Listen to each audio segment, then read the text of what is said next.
They hung the banner across the porch like I wasn't standing there. Congratulations! Evan class of 2026. My mother shoved a cleaning list into my hands and smiled like this was a privilege. My father raised his glass and called my brother his legacy in front of 40 guests. Someone asked if it was my birthday too, and my father laughed like it was a joke. He said, "We don't count hers. She isn't real family," and the backyard went quiet. I stood by the catering table empty-handed because they ran out of champagne before they reached me. My brother didn't look embarrassed. He looked annoyed that the attention had shifted.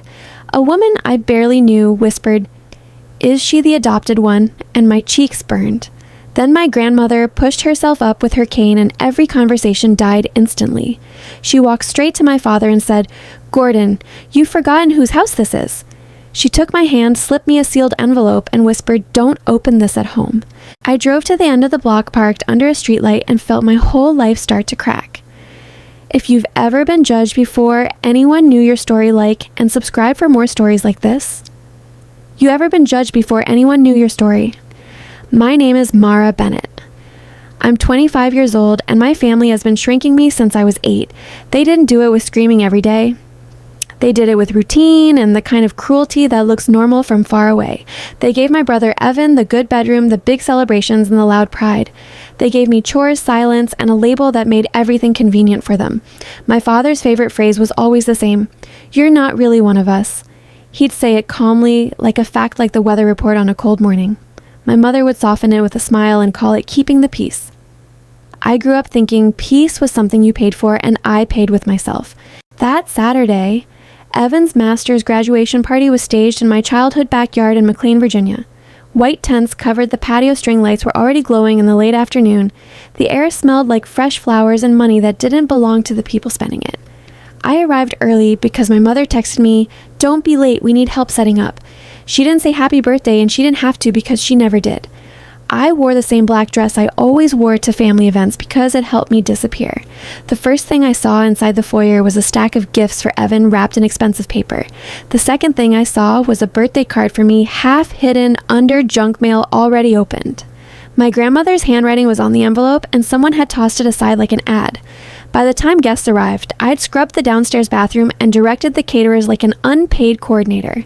Evan stayed upstairs resting because apparently being celebrated is exhausting. When my father stepped into the yard, people turned toward him like he owned the place. He didn't, but confidence is a powerful costume and he wore it well. He clinked his glass, smiled wide, and started talking about family tradition and the future.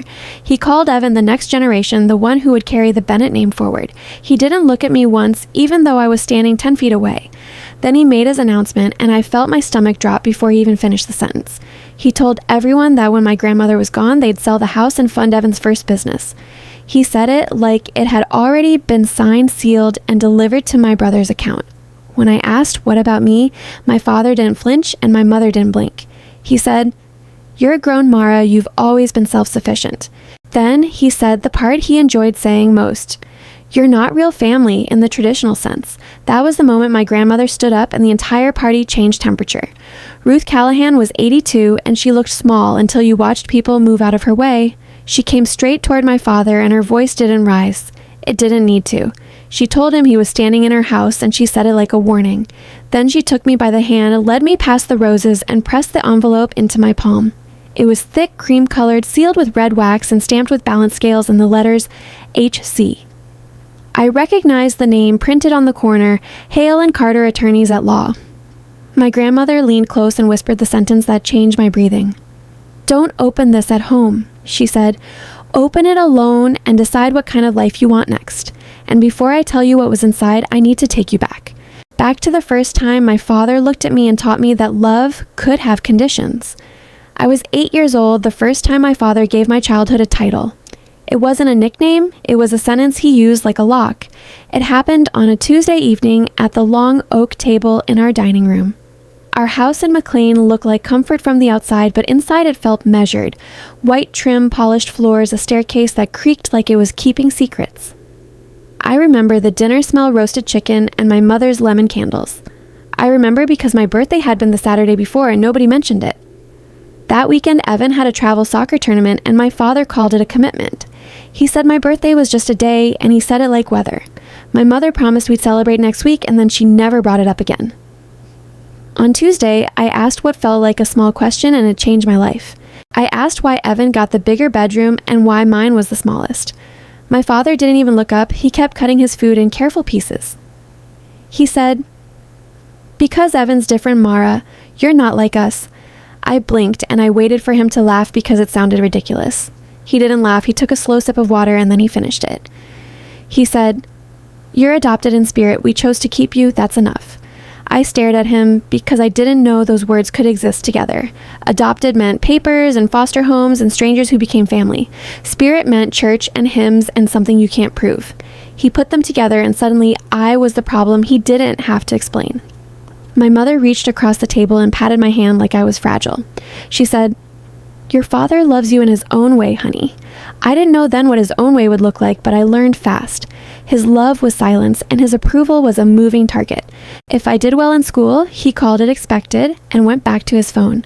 If Evan did average, my father called him brilliant and told everyone at work. If I asked for anything, I was reminded I wasn't entitled. If Evan asked for anything, my parents called it an investment. After that Tuesday, the phrase adopted in spirit became a rule in our home.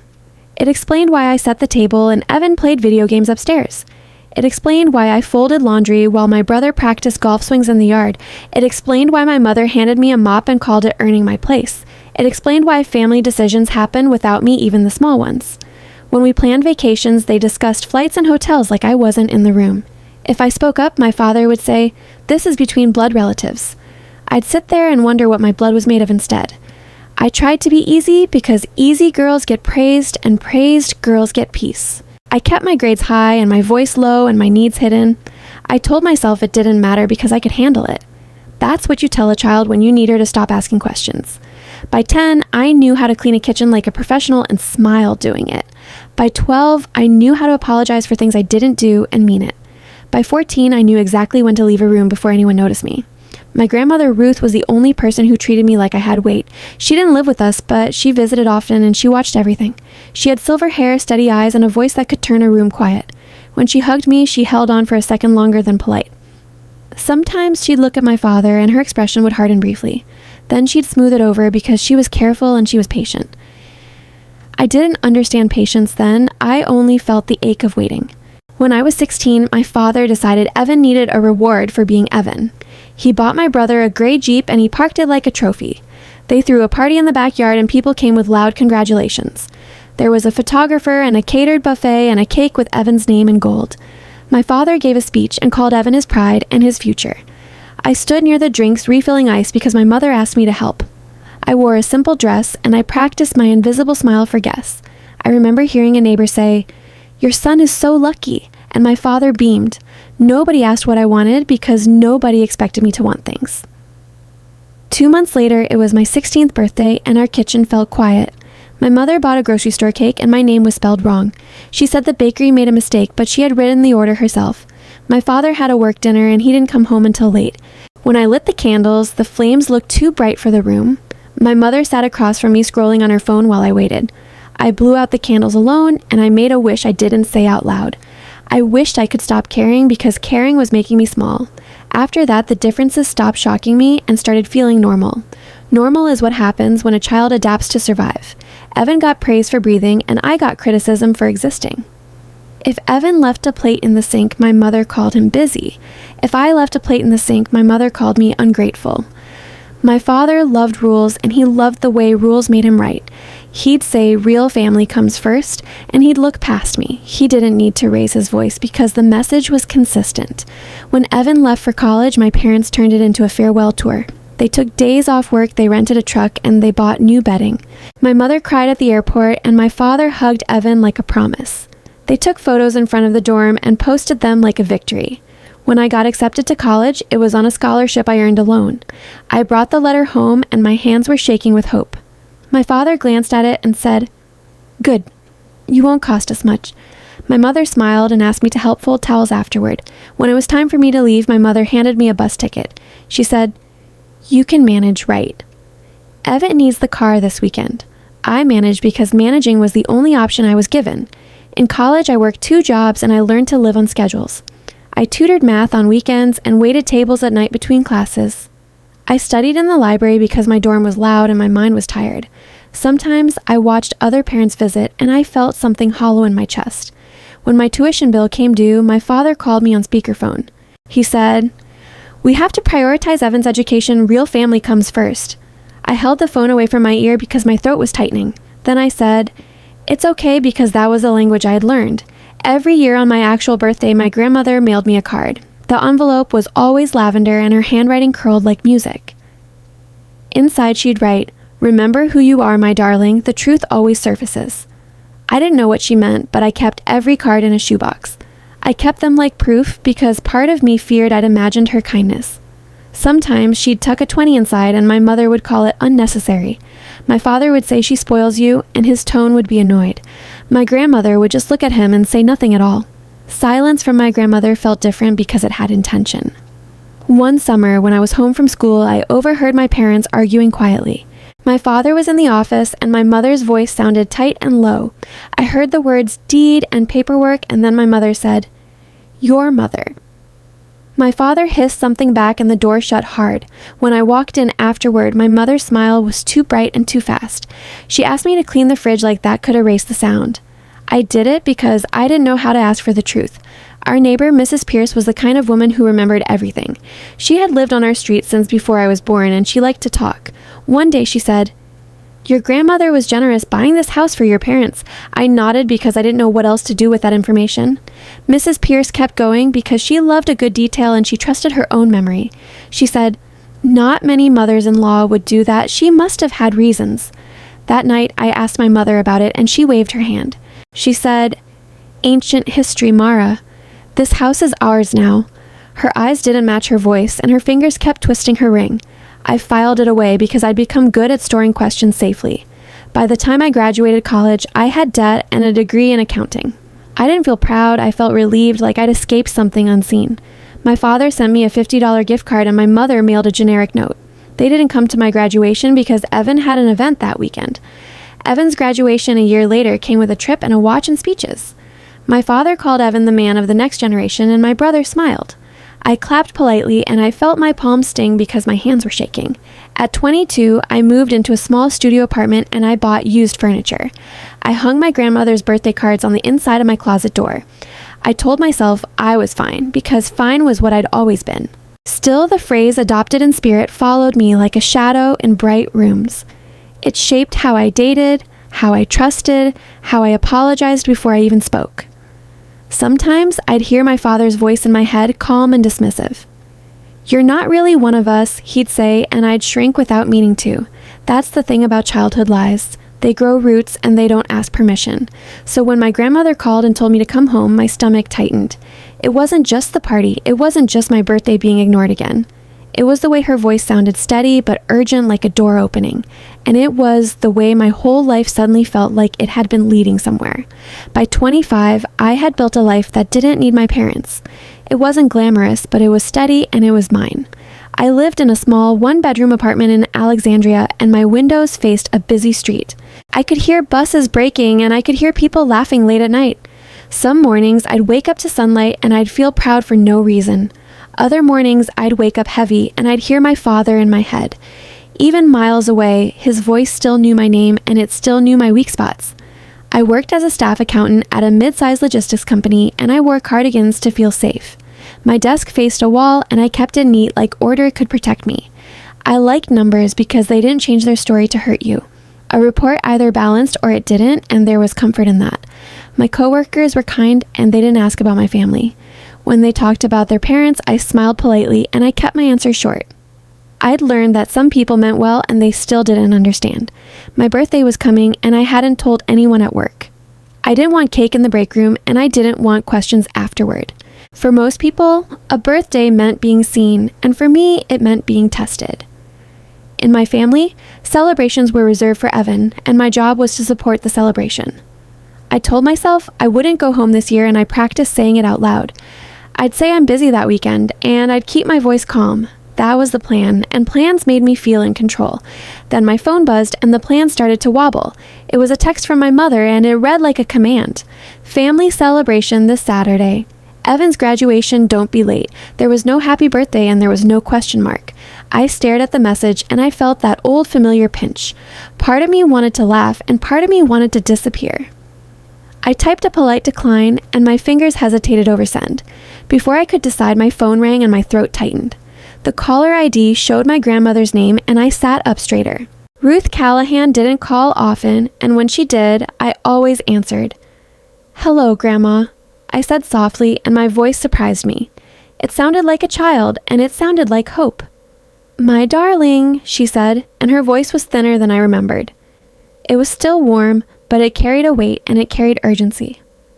"I need you to come home on Saturday," she said, and she didn't waste time. I exhaled slowly, and I tried to keep my tone steady. "I wasn't planning to," I said, and I meant it. "I know," she said, and I heard her breathing on the line. "It's important, Mara," she continued, and her words landed carefully. "I have something for you," she said, and she paused again. "It's been 25 years in the making," she added, and my stomach tightened. I gripped my phone, and my thoughts started racing in circles. "What do you mean?" I asked, and my voice cracked slightly. "I set something aside for you," she said, and her tone stayed gentle. "I did it the day you were born," she continued, and my chest went cold. I didn't know what to say, and I didn't know what to ask first. Then she said something that made my hands go numb. "When I saw the way Gordon looked at you," she said, "I knew I had to protect you." No one had ever spoken about my father that way, not to me. My mother defended him with soft words, and my brother ignored him entirely. My grandmother was the only person who named the truth and didn't flinch. I swallowed hard, and I stared at my calendar like it could help. "Grandma?" I whispered, and my eyes stung unexpectedly. "Come home," she said, and her voice softened even more. "I'll explain everything," she added, "but you need to be there." I wanted to ask 100 questions, and I asked none. I was afraid that if I asked, she'd hear the shake in my voice. I was afraid that if I asked, she'd back away to spare me. My whole life had trained me to accept scraps quietly and not demand clarity, but this felt different, and I couldn't pretend it didn't. "Okay," I said, and the word came out like surrender. "Good," she replied, and I heard relief in her breath. After we hung up, my apartment felt too quiet. The refrigerator hummed, and a car horn blared outside my window. I stood in the middle of my living room, and I didn't move. I kept thinking about her phrase, 25 years in the making. I was 25 years old, and she was counting every year. That meant she remembered things I didn't, and she carried them alone. It also meant my life might not be what I thought it was. I went back to my desk that afternoon, and I stared at numbers without seeing them. My supervisor asked if I was okay, and I said I was tired. It wasn't a lie because I was exhausted in a deeper way. That night, I opened the shoebox of birthday cards in my closet. I spread them on the floor, and I read the same line again. "Remember who you are," she'd written. "The truth always surfaces." I had treated it like comfort, and suddenly it felt like a warning. I didn't tell my parents I was coming, and I didn't tell Evan either. I booked a rental car, and I drove up early Saturday morning. The highway was gray, and the sky looked undecided. As miles passed, my body remembered the route like trauma has its own map. I thought about turning around twice, and I didn't. I told myself I was going for my grandmother, and that was true. I also knew I was going because part of me needed proof. On the drive, I kept replaying my grandmother's words. I wondered what protection could look like after all this time. I wondered if she was sick, and if this was her way of saying goodbye. That thought made me grip the steering wheel harder, and it made my throat tight. I checked my phone at every red light, and there were more messages. My mother texted again, and this time she added tasks. "Come early," she wrote. "We need help. There's a lot to do." I didn't respond, and I didn't feel guilty about it. The guilt still tried to climb into my chest, and I didn't let it settle. I had spent years being available, and I was tired of being useful. Still, as I crossed into McLean, my hands started to shake slightly. The streets looked familiar, and the houses looked like polished silence. I passed the coffee shop where Evan used to meet friends, and I used to wait outside. I passed the park where my father coached Evan's team and never learned my schedule. When I turned onto our street, my stomach dropped like it always did. The neighborhood looked calm, and it always hid what it needed to hide. Then I saw my childhood home, and it looked exactly the same. White trim, neat lawn, and a porch that could have been on a magazine cover. But the driveway told the truth, and it always had. Evan's SUV sat there like a statement, and my rental car looked small beside it. And stretched across the porch was the banner, bright and unapologetic. "Congratulations." Evan class of 2026 it read, and my name wasn't anywhere. I parked at the curb and I sat with my hands in my lap. I told myself I wouldn't cry and I didn't. I just stared at the front door and I felt something harden inside me. This was the same house where I learned to disappear, and today I was expected to serve. I thought about my grandmother's voice and I thought about that promise of truth. Then I opened my car door, stepped onto the sidewalk, and walked toward the porch. The moment I stepped inside, my mother was already moving like a manager under pressure. She wore a cream blouse and a tight smile that never reached her eyes. "Mara, good you're here," she said. And she didn't hug me. She thrust a sheet of paper into my hands and her nails tapped the page twice. "Here's the list," she said. "We need the backyard set up and the bathrooms cleaned." She kept talking and she didn't pause to breathe. "The caterers need someone to direct them." She added, "They keep putting trays in the wrong places." I stared at the list, and it felt longer than it should have been. There were tasks for every hour, and none of them included me sitting down. I glanced toward the stairs, and I already knew what I'd see. Evan was nowhere in sight because Evan didn't work on celebration days. I followed my mother into the kitchen, and the counters were covered in boxes. Disposable plates, polished serving trays, folded napkins, and floral centerpieces. The smell of lilies drifted through the air, and it made my head ache. My mother loved lilies because Evan's girlfriend loved lilies, and that was enough. A catering manager in black asked where the beverage station should go, and my mother pointed at me. "Ask Mara," she said. "She'll handle it." The manager smiled politely, and I nodded like I belonged in this role. I hated how natural it felt and how fast my body obeyed. I started directing boxes outside, and my heels sank into the soft lawn. The tent poles were already up, and white fabric moved gently with the breeze. String lights hung in clean lines, and everything looked too perfect to be honest. Around noon, I went back inside to grab more supplies, and I noticed the hallway table. Mail was stacked in uneven piles, and a few catalogs were half open. That's when I saw it, a lavender envelope tucked under a grocery flyer. My name was written in my grandmother's looping handwriting, and my throat tightened. I picked it up carefully, and the flap was already torn open. Someone had opened it, read it, and tossed it back like it didn't matter. I didn't need to look inside to know it was a birthday card. I could picture my grandmother's message already, and it made my chest feel hot. I slid the card into my purse, and I forced my face to stay neutral. I told myself it was fine, and I hated myself for saying that. By 2, the first guests started arriving early because my parents loved an audience. Neighbors brought bottles of wine, and coworkers brought polite smiles and small talk. My father's colleagues looked at the house and nodded like it proved something about him. Gordon Bennett stood near the patio greeting people like he was hosting a fundraiser. He wore a charcoal suit, and he moved with the ease of a man never questioned. When he saw me, he didn't smile and he didn't ask how I was. He just scanned the setup and he said, "Make sure the drinks stay full." I nodded and I walked back to the beverage station like a trained employee. At 3:30, my mother finally remembered I existed as a person, not just labor. She appeared beside me with a tight expression, and she smoothed my hair once. "You look fine," she said, and it sounded like an assessment. Then she leaned close and her voice dropped into the tone she used for warnings. "Don't start anything today." She said your father's under a lot of stress. I wanted to ask stress from what celebrating his favorite child. Instead, I said I won't because I knew the script. She smiled relieved, and she walked away before I could change my mind. At 4, the backyard was full, and it sounded like money talking to money. Champagne glasses clinked, and laughter rose in careful waves. Evan finally came outside wearing a navy blazer and that relaxed confidence he'd been gifted. People gathered around him like they'd been waiting for a celebrity to appear.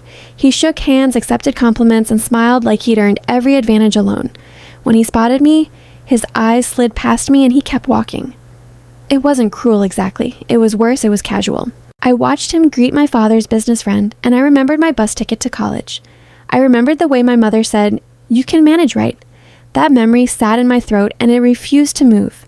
My father clinked his glass with a fork, and the crowd quieted quickly. He loved silence when he was the one creating it. "I want to make a toast," he began, and his voice filled the tent easily. To my son Evan, he said, "My legacy and my pride." People raised their glasses, and the word legacy floated like perfume.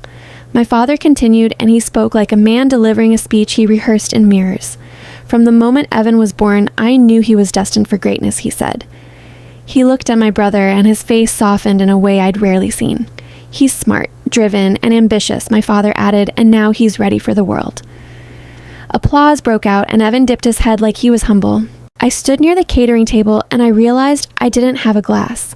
By the time I reached for one, the tray was empty and nobody noticed. I was supposed to refill, not receive, and that detail stung more than it should have. I told myself not to care, and my hand still shook slightly. A woman in a floral dress glanced at me and then looked away fast. A man in loafers asked my father how long he'd lived in the house, and Gordon smiled wide. He loved being asked about things that made him look established. I watched his smile, and I wondered how many lies it could hold. That's when my Aunt Sandra, my mother's older sister, stepped closer with cautious eyes. Sandra had always been the kindest one, though she rarely challenged anyone loudly. She leaned toward me, and she spoke just loud enough to be heard. "Mara, isn't it your birthday today too?" she asked, and my stomach tightened. For a second, I thought the question might crack something open. Then my father laughed, and the sound was short and sharp. "Oh, we don't really count that," he said, and his eyes didn't meet mine. He waved his hand like he was dismissing a minor scheduling issue. "She's not real family." He added, not in the traditional sense. The backyard went quiet in a way that felt heavy, and everyone looked somewhere else. Sandra's face shifted, and her mouth opened like she wanted to argue. Then she shut it again, because family loyalty can be a muzzle. Someone behind her whispered, and I caught the words adopted and strange. Heat rushed up my neck, and my ears started ringing. I wanted to disappear, but my feet felt glued to the grass. Evan stared at his phone, and he looked irritated, not embarrassed. My mother's eyes flicked toward me and then away like she was avoiding a mess. That was the moment I realized she would always choose comfort over me. My father wasn't finished because he loved a captive audience. He clinked his glass again, and the room quieted for what he called good news. "Now I want to share something exciting about our family's future," he said. He placed a hand on Evan's shoulder, and my brother stood taller. "As most of you know," my father continued, "Ruth owns this home." He said my grandmother's name like she was a formality in his story. "When she eventually passes," he added, "we plan to sell the property." My breath caught, and my fingers curled against the edge of the table. "We'll use the proceeds to fund Evan's first business venture," he finished, smiling proudly. Guests murmured approval, and some even clapped like it was already signed. Something in me cracked quietly like a thread snapping under too much weight. I heard myself speak, and my voice sounded smaller than I wanted. "Excuse me," I said, "what about me?" My father didn't turn, and he didn't look surprised. "You're an adult, Mara," he said. "You've always been self-sufficient." He paused, and that pause felt like a blade choosing where to cut. Besides, he added, "You're not real family in the way that matters." The words landed, and the air felt suddenly thinner. I realized I had been holding hope like it was my job, and he had been crushing it as a hobby. Then I heard a cane tap the patio stone, slow and deliberate. Conversation died in waves, and heads turned toward the far side of the yard. My grandmother rose from her chair, and she looked small until she started walking. Ruth Callahan moved with careful strength, and people stepped aside instinctively. She crossed the lawn, and her eyes stayed on my father like he was a child misbehaving. When she stopped in front of him, Gordon's smile vanished in a single breath. My grandmother's voice was calm, and it carried without effort. "Gordon," she said, and his name sounded like a verdict. "I believe you've forgotten whose house you're standing in." She continued, still calm. My father's face drained, and his jaw tightened, but he didn't speak. My grandmother turned toward me, and her expression softened without losing strength. "Mara, my darling," she said, "come with me." She linked her arm through mine, and her grip was steadier than I expected. We walked toward the rose bushes far enough that the party noise blurred. Behind us, I could feel eyes following, and I could feel my father's fear growing. My grandmother reached into her cardigan pocket, and she pulled out a thick envelope. It was cream-colored, sealed with red wax, and stamped with balance scales and HC. She pressed it into my hand, and her fingers lingered like reassurance. "This is your future," she said quietly, "but you can't open it here." Her eyes held mine, and I felt something in me finally stop shrinking. "Go to your car," she added, "read it alone, and decide what you want next."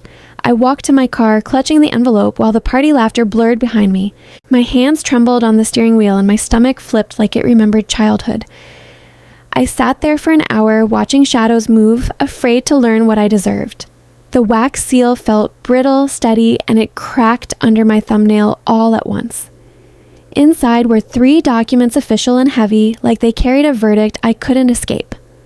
First, I saw a birth certificate stamped and raised with my name printed clearly there. Then a trust packet, 15 pages, and a date from the week I was born. Last came my grandmother's letter, lavender paper and handwriting that always made me breathe slower. I read the first line twice because my eyes refused to accept it just yet. It said, I was never adopted, and my father had invented that story himself alone. A laugh tried to come out, but it broke into something closer to a sob. I grabbed the certificate again, scanning for amendments, and found none anywhere on the page. My parents' names sat beside mine plain as daylight with no asterisks or footnotes either. For 25 years they lied anyway, and I believed it because I needed meaning. I opened the trust pages, reading slowly, letting my accountant brain do what it does.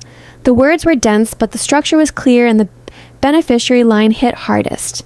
Ruth Callahan was the grantor and I, Mara Bennett, was the sole beneficiary listed there. The date was March 15th, 2001, 3 days after my birth, like a promise made. I turned to the property section and my throat tightened as I read the address. It was the house on Briar Ridge Lane Place my father talked like he owned. The trust estimated its value and my mind flashed to his speech about selling it. Another page listed savings, and I saw a balance that could erase my student loans. A final clause stated the transfer age, and I felt electricity in my fingertips today. 25, it said, and today was 25 as if world circled a date. I stared at the line again, and my lungs filled like someone opened a window. Behind me, music drifted from the tent, and I realized my father was celebrating theft. I could march back with papers raised, but I knew he'd call me hysterical again. So I did what he expected. I stayed quiet, and I called the number provided. A receptionist answered, polite and brisk, and my voice sounded steadier than I felt inside. I asked for Carter and said my name, and she paused like she recognized it. When he came on the line, his tone was warm, and he spoke carefully too. He told me my grandmother had planned everything and the trust was fully enforceable now. I asked if my parents knew, and he said they assumed it was something small. He explained my authority began today and the house was included without any ambiguity whatsoever. Then he mentioned a formal meeting next Saturday and said invitations were already sent out. He wanted the truth revealed in a room where denial would sound childish and desperate. I thanked him, then hung up, and my eyes drifted to my grandmother's letter again. Her words weren't revenge, they were protection, and I felt loved in a new way. I slid the documents back inside, and for the first time, my fear had edges. It wasn't helpless fear anymore, it was focused, and it pointed straight at Gordon Bennett. I started the car, wiping my cheeks, and drove away before anyone could stop me. At the next red light, my mother called, and I let it ring without flinching. A second call came from my father, and his impatience flashed through the silent screen. I knew they'd noticed my absence, and they hated anything they couldn't control completely today. I drove to a quiet parking lot and finally opened the lavender card they'd discarded. It said, "Happy birthday, my darling, and I'm proud of you always and forever, too." I pressed the card to my chest, and the ache turned into something like resolve. For years I wanted proof I belonged, and now I had proof in my lap. The road back to my apartment felt different because I wasn't returning empty anymore tonight. That night, I laid the trust on my table and I watched hands stop shaking. I didn't sleep much, but I wasn't panicking. I was planning with careful breaths now. In the morning, Evan texted about paperwork and I smiled because he had no idea. My father emailed a form and subject line mentioned unity, which made my skin crawl. I called Carter again and he warned me firmly, "Don't sign anything they hand you." He said they were trying to erase me and it would fail once trust spoke. I looked at my calendar, saw Saturday circled, and felt my spine straighten a little. I wasn't walking into that office as staff, I was walking in as the maker. I felt grief for the girl I was, and I promised she'd never beg again. I placed my grandmother's card beside the trust and I whispered, "I'm ready now, Ruth." Outside, the city sounded ordinary, but inside me something had finally become unbreakable for me.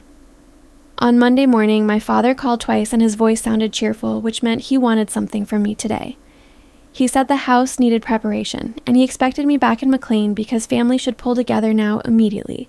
I pictured him pacing the kitchen, smiling for Evan, then turning cold the second my name entered his mouth again. When I asked what he needed from me, he mentioned paperwork and his tone sharpened like a hook set deep. He said it was routine, and I should sign whatever Martin Carter presented so everything would transition smoothly later there. I didn't correct his assumption because my silence felt safer, and I wanted him confident for one more week straight. On Tuesday, my mother called, and she opened with sweetness, the kind she saved for public moments only for us. She said Gordon was stressed, and she needed me to be a good daughter because that would keep peace here. Her words landed familiar like a blanket that smothers, and I heard my own childhood obedience stirring quietly inside me. She reminded me Evan deserved support, and she asked if I could arrive early to help clean again too, please. I almost laughed because she never once asked what I needed, but she always asked what I owed them both. On Wednesday, Evan texted and he called me sis like we had ever shared anything honest together at all yet. He wrote that Dad had forms ready and we'd just sign as a team because it was no big deal. I stared at the screen and I wondered how many times he watched me shrink, then chose comfort instead silently. That afternoon, I called Martin Carter again, and I described the messages while my voice stayed carefully calm for once. He listened, then said my parents are fishing, and any signature now could become a waiver later against me alone. He told me to sign nothing, and he said they were scared because Ruth had protected me legally already then. On Thursday, my father emailed the attachment, and the subject said unity, which made my stomach turn hard right away. I opened it anyway, and the language was simple, but the meaning was sharp and it erased me on paper. The form said I had no claim, and by signing, I would confirm I expected nothing from them ever again.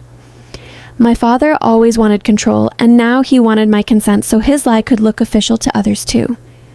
On Friday night, someone knocked, and when I opened the door, my mother stood there with flowers in both hands. They were chrysanthemums, and I felt a bitter smile because Evan liked them, and she still forgot me again tonight. She asked to come in, and I stepped aside because part of me still feared being called rude by her. She sat on my couch, and her designer purse looked loud against my thrifted pillows and quiet life for years. She said Gordon meant well, and he just struggled with daughters as if cruelty were a learning style for him. She reached for my hand and she said signing the form would make everything easier for everyone, including me somehow. When I didn't answer, she leaned closer and she whispered, Ruth was old and confused sometimes now, so be kind.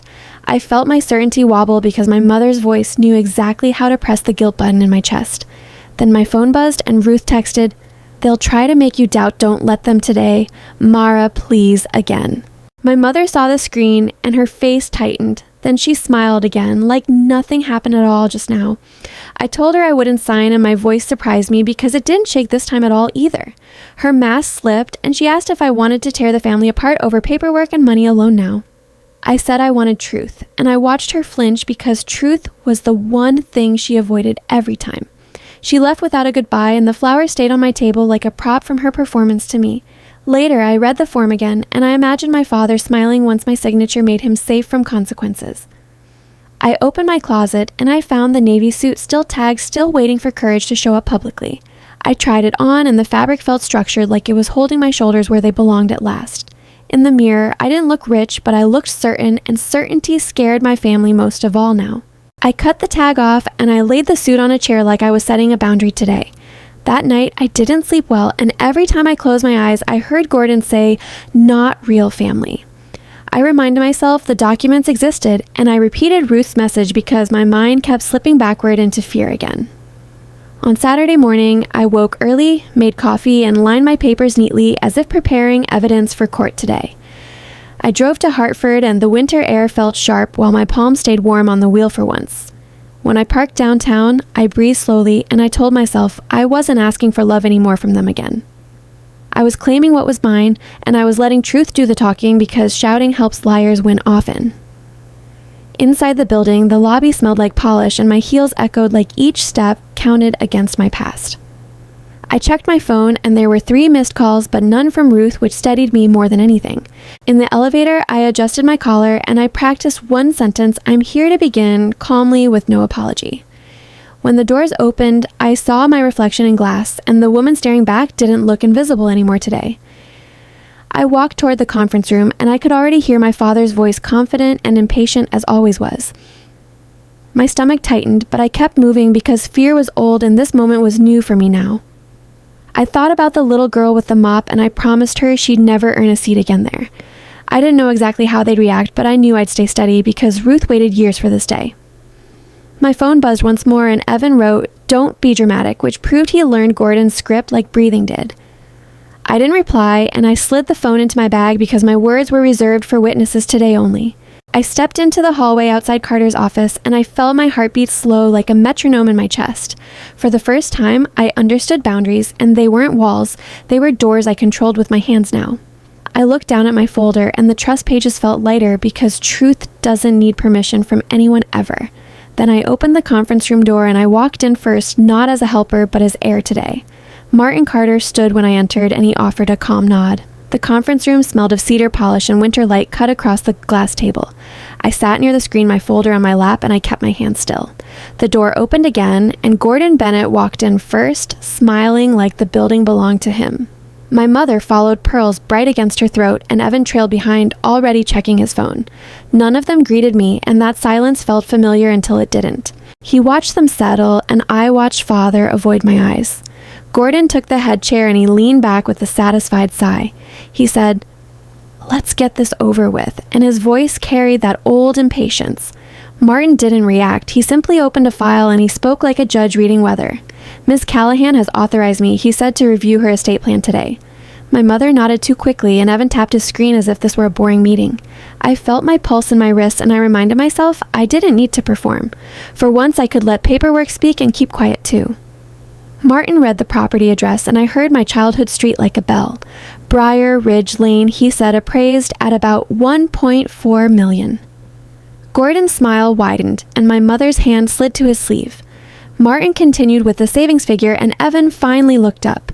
My father nodded, already dividing the numbers in his head, and I could almost see his plans lighting up. Then Martin paused, and he said, "These assets are held outside the will." The room went still, and Gordon's breath caught. He frowned and asked, "What do you mean outside the will here?"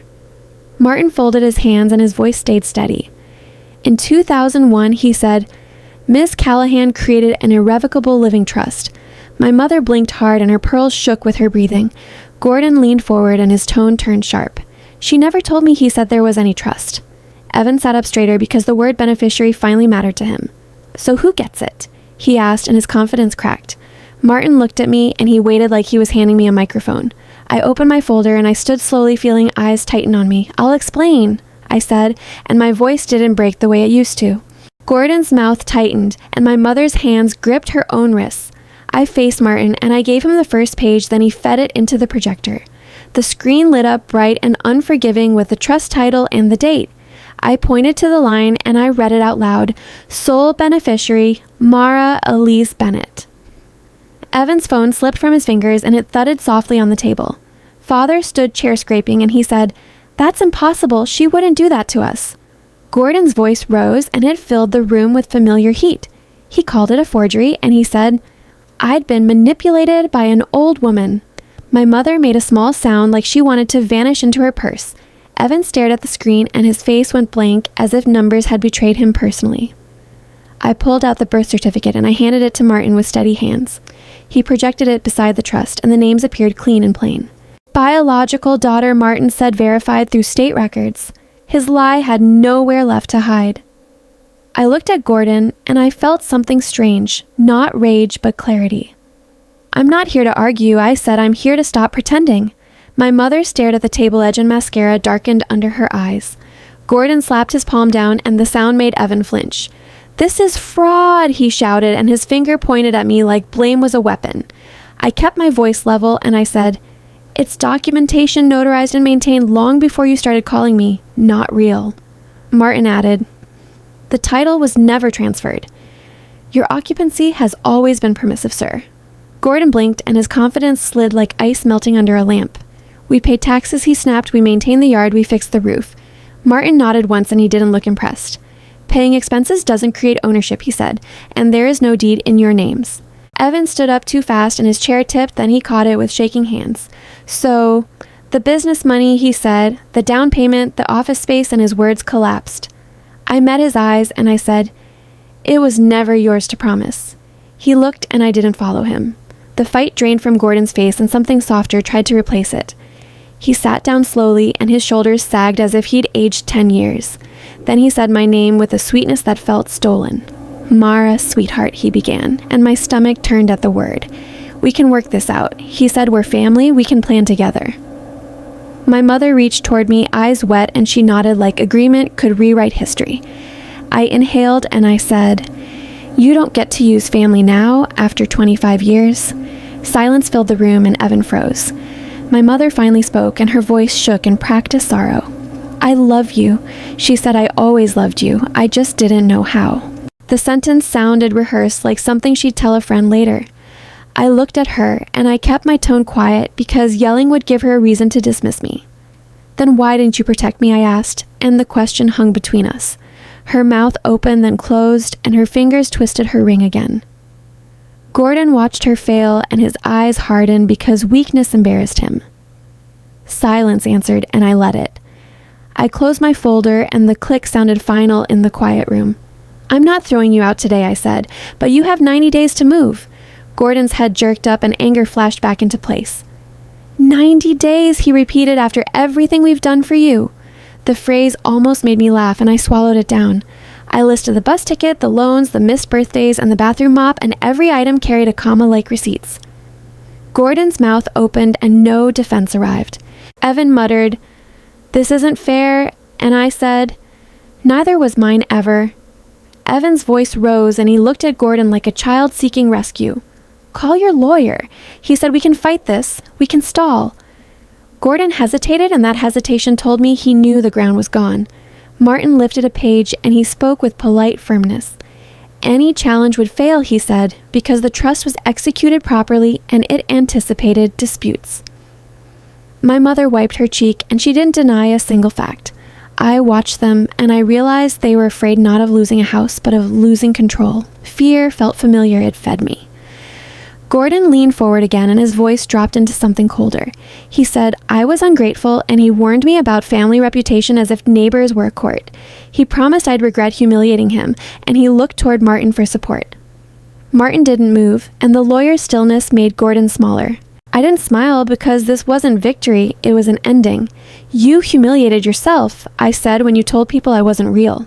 My mother winced, and Evan's jaw tightened because the room had witnesses, and lies hate witnesses. Martin asked questions, and Gordon stayed silent, breathing hard. Martin slid a new packet across the table, and he turned it toward Gordon.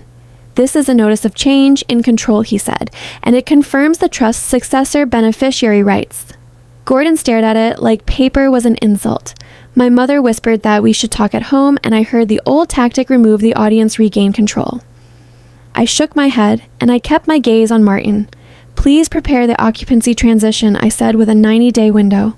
Martin nodded, and he said he'd deliver it by certified mail to avoid confusion later again. Gordon's hand spread on the table, and he asked if I wanted the keys immediately. The question was a trap because he hoped I'd look cruel in front of Martin. I didn't bite, and I kept my voice even. "You can keep living there," I said, "until the notice period ends, and you can pack calmly." Evan scoffed, and he muttered that I was acting superior. I looked at him, and I said, "I'm acting responsible because someone has to."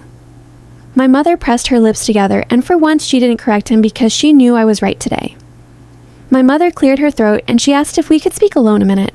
She looked at Martin and then at Gordon like she wanted permission to be human.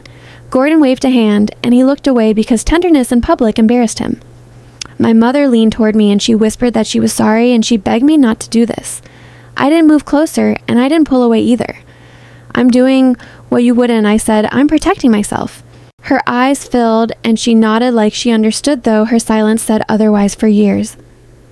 Evan pushed his chair back, and he paced 2 steps like he needed motion to think. He said I'd stolen his future, and he blamed me for promises our father made. He asked how I could do this to him, and his voice sounded younger than I remembered. I kept my gaze steady, and I said he didn't lose anything that was his. I reminded him he benefited when I was scrubbed into silence. He scoffed, and he said he never asked for my suffering. "No," I replied. "You just accepted it, and that's a choice too, whether you knew." Gordon reached for his phone, and he said he'd call Ruth right now. He wanted her voice because he believed he could bully it into changing. Martin stopped him with a raised hand, and he spoke with gentle authority. "Miss Callahan is resting," he said, "and she declined direct contact today." Gordon sneered, and he called it manipulation as if planning ahead were a crime. Martin slid a signed letter across the table, and he said Ruth wrote it this week. It confirmed her intent, and it named me as controller. Gordon read it, and his hands started to shake. Martin asked if we were finished, and Gordon opened his mouth to argue again. I spoke first, and my voice stayed calm because calm was the opposite of his control. "We're finished," I said, and I stood smoothing my sleeves once. My mother cried, and she covered her mouth like she was ashamed of sound. Evan stared at the floor, and his shoulders looked smaller than before. Gordon rose too, and he tried once more with a hard stare and a threat. He said, "I'd regret this," and I nodded because I regretted 25 years. Then I walked out. Outside the room, the hallway felt brighter, and my lungs finally filled all the way. Martin followed, and he closed the door softly behind us as if sealing in noise. He asked if I was okay, and the question almost made me laugh because okay was new. I said I was steady, and I thanked him for letting paper speak. He nodded, and he said, Ruth had been careful because she feared this cruelty. He promised the transition documents by week's end, and he offered a pickup. I told him I didn't want revenge, I wanted distance, and he understood. I walked toward the elevator, and my heels sounded like punctuation. Behind me, muffled voices rose, and I didn't need words to know Gordon was raging. The doors closed, and the building silence wrapped around me like relief. As I descended, memories flashed: my bus ticket, my wrong cake, my mop bucket. Those scenes trained me to accept crumbs, and today I refused. When the elevator opened, I stepped into cold air and it woke my cheeks. I texted Ruth and I wrote, "It's done. I stayed calm. I'm coming to see you." My hands didn't shake. Not anymore today. On the drive home, the river ran beside the road, dark and steady. I kept thinking about Gordon's party speech and how easily he sold a house he didn't own. I imagined him explaining that to his friends, and I felt no pleasure, only a tired justice. Revenge would have been shouting, and I had done the opposite. I sat in a suit I bought myself, and I let truth do the shouting. I remember my grandmother's cards, and I understood the line about surfaces. The truth doesn't sprint, it waits, then it arrives with paperwork. That felt like her style. Back at my apartment, I had 3 voicemails, and I finally listened. Gordon began with anger, then he slid into bargaining, and his tone made my skin crawl. He said, I was making a mistake. Then he said he missed me. Then he claimed he loved me. That last line was the worst because it arrived only when money left his reach. My mother's message asked for compassion without offering accountability. Evan's message asked what I planned to do next. I deleted all 3, and the quiet afterward felt like space I could breathe. For once, it couldn't be taken. That evening, I laid the trust copy on my table, and I reread the clauses slowly. The language was dense, but the intent was simple: protect the granddaughter to limit the father. I made a small checklist because planning calmed the part of me that used to panic. I wrote about utilities, insurance, and mailing addresses, and each word felt like reclaiming a room. I emailed Martin, and I asked what came first, and he replied quickly. He said the account transfer would begin Monday and the control letter would follow. I set it aside, and I ate dinner. In peace.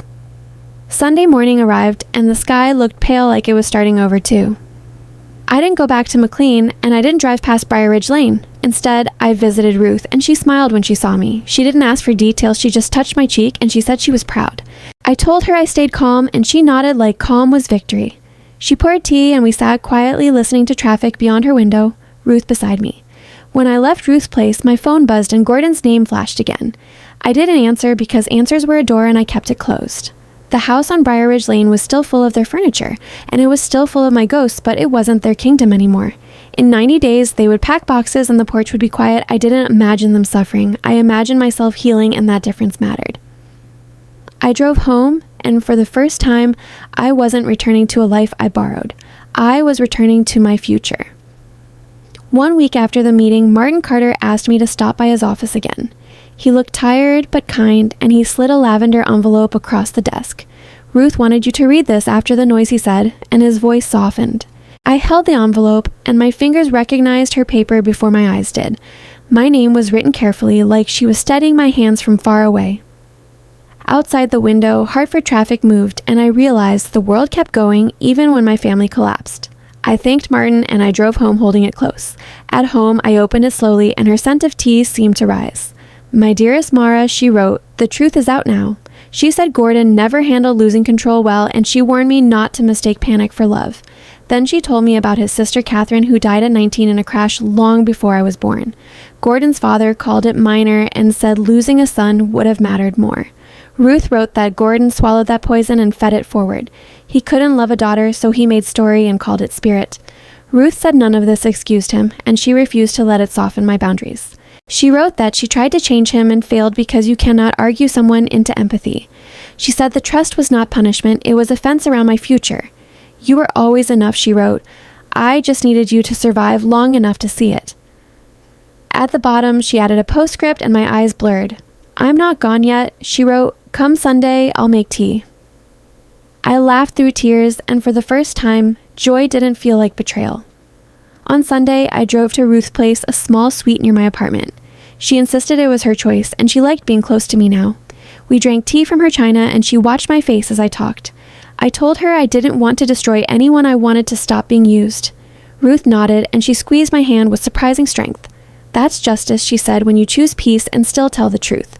Before I left, she made me promise one thing to keep living. I said yes, and I meant it this time. 3 weeks later, Evan texted and asked if we could talk. I met him at a coffee shop because I wanted neutral ground and witnesses nearby. He arrived without his usual confidence, and his eyes kept dropping to the table. He said he was sorry, and he claimed he never understood the adopted lie. I asked why he never questioned it, and he admitted it was easier not to. Then he pivoted and asked for a small loan for his business. I shook my head and told him healing could not be a transaction. He looked hurt, and I stayed. 90 days passed, and I did not visit the house once. On day 89, Mrs. Pierce called, and her voice sounded both thrilled and sad. She said a moving truck was parked outside and my mother was crying in the driveway. Gordon wouldn't speak to anyone, and he carried boxes like each one was blame. They moved into a 2-bedroom apartment in Arlington, and the rent shocked them. Gordon took a part-time consulting job, and he hated needing it.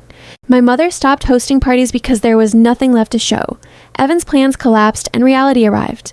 When the keys were finally mine, I walked through rooms that once swallowed me. I painted walls a warm white, and I replaced heavy curtains with light ones.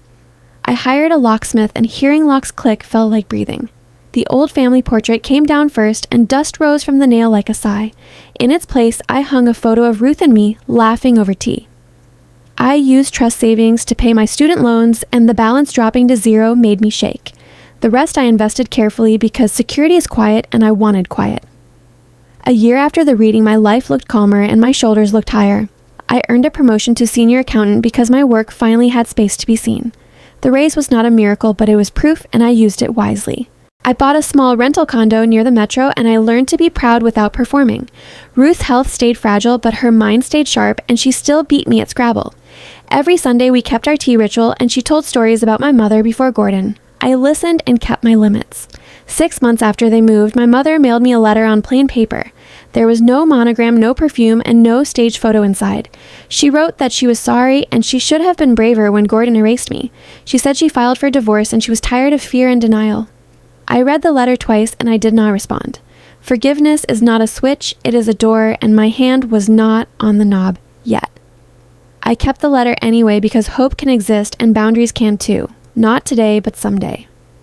Evan surprised me once, and it wasn't with a request. On my next birthday, he mailed a real card, and he spelled my name correctly. He wrote that he started therapy, and he was trying to understand what he ignored.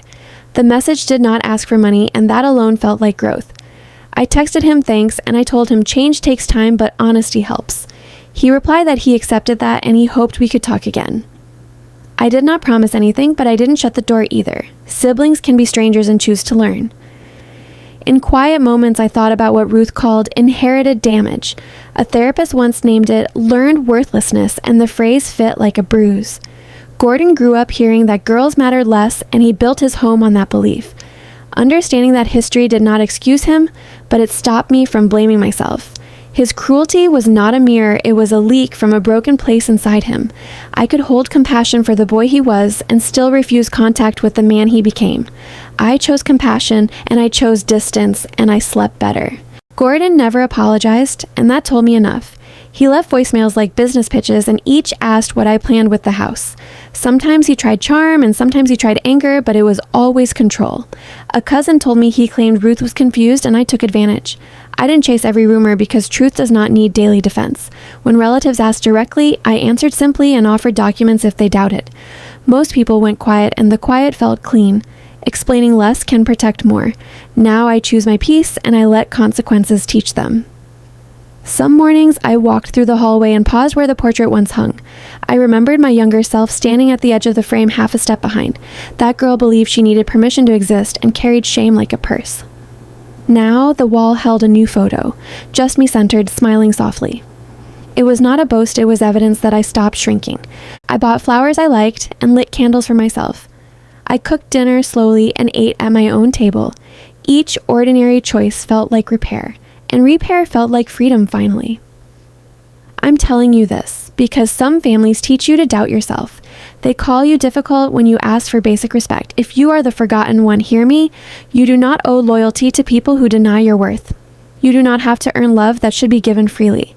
Boundaries are not cruelty, they are survival, and they are doors you control. You can understand someone's pain and still say no. The best outcome is not revenge. It is a life so steady their absence becomes small. If this touched you, what boundary scares you today? I used to wait for Gordon to say he loved me and I thought that would heal me. Now I know healing starts when you stop begging for proof. I'm in the living room and the sunset makes the windows glow.